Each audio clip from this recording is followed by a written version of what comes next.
What's going on, GW Faction? My name is Josh Williamson. So, before you comment, I know one person who was a very new commenter came to my last video recipe and suggested that I use a microphone. Listen, I had a microphone, but it wore out, and I ordered another one, so please be patient with me, okay? Things happen sometimes. Okay, but anyways, I figured I would try a recipe that's very, very popular and made by one of the greatest Michelin star chefs of all time. He was a French chef. God rest his soul, he passed away. His name was Joel Robuchon, and he came up with this recipe for Pomme Purée, which is, basically mashed potatoes, but these mashed potatoes have a whopping 1 pound of butter in them. So I gotta see how they taste.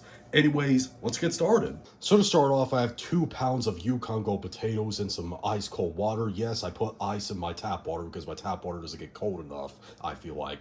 And also, I know some people are going to say, oh, the original version used Lorraine potatoes. Listen, I'm in America and we don't have Lorraine potatoes, okay?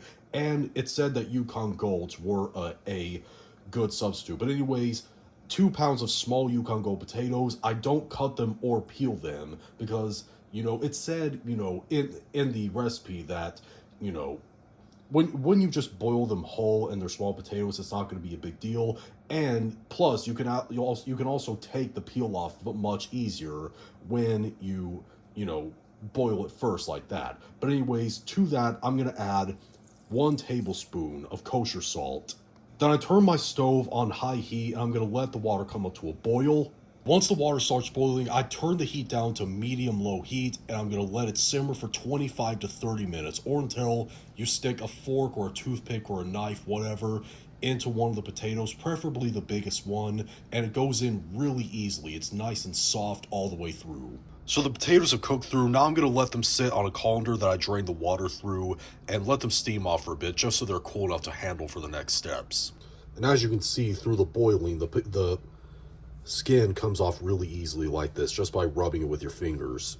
I've also got my potatoes in a potato ricer right here, and I'm going to just press them through like this, and they'll come out back into the pan. And I got the pan on medium-low heat still. And another thing is, if you're using a potato ricer, you don't even have to peel the potatoes, because when you press them through, here, let me show you.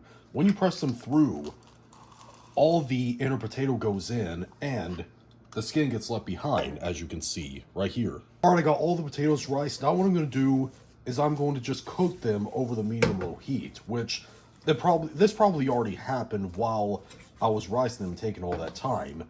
But you want to cook them until a lot of the excess moisture is cooked off. Now it's time for the butter. Now I've got 1 pound of butter that's cubed and cold. We're only going to add maybe a little bit of it at a time right now. And we're going to mix it in with the potatoes until, it is melted and emulsified in with them. Add the next few cubes. Again, only add a little bit at a time. Don't add it all in at once. And also, it'll help to switch to a whisk. Here's a little bit more of it. Whisk that in.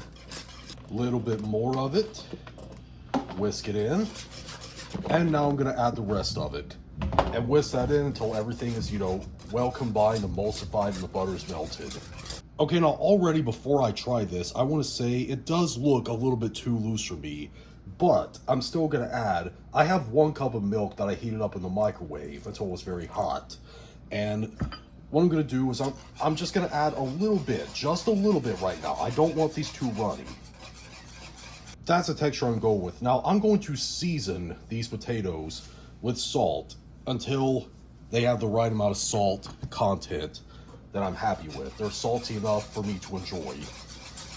All right, now for the last stage of these potatoes. I've got a bowl with a drum sieve, also called a tammy on top.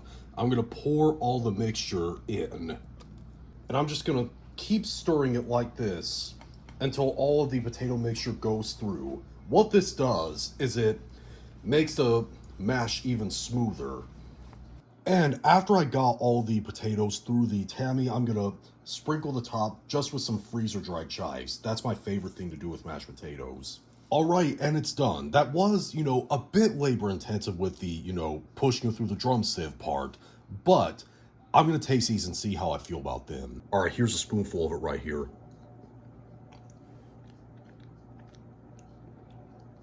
Whoa. Okay, right away, you'll taste pretty much 90% of your taste will be butter, okay? But it's actually quite good. Now, see, I usually am the type to prefer, my mashed potatoes with the skins in them. And these are actually holding up really well on the spoon, surprisingly, for some reason. I thought they would be way too loose. These taste good, though.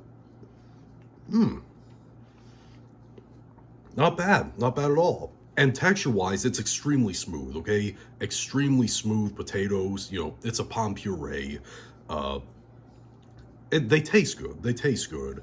Now, I probably wouldn't make this pomme puree specifically, but I would use these exact ingredients to make like regular mashed potatoes, like with the skins in them, because that's how I like my mashed potatoes, is with the skins in them. But for experiencing how this tastes, I recommend you guys try it. It's good. Overall, I give this recipe a 4.5 out of 5. The late Joel, gosh dang, I now forgot how to pronounce his name again. You get the idea. He knew what he was doing when he made that. But if you ever try this, leave in the comment section down below and tell me what you thought, whether you liked it or you hated it. If you liked it, you thumb it up. Hates you, thumb it down. And be sure to click subscribe, become a member of the GW faction on a journey to 10,000 subscribers. God loves you. See you later.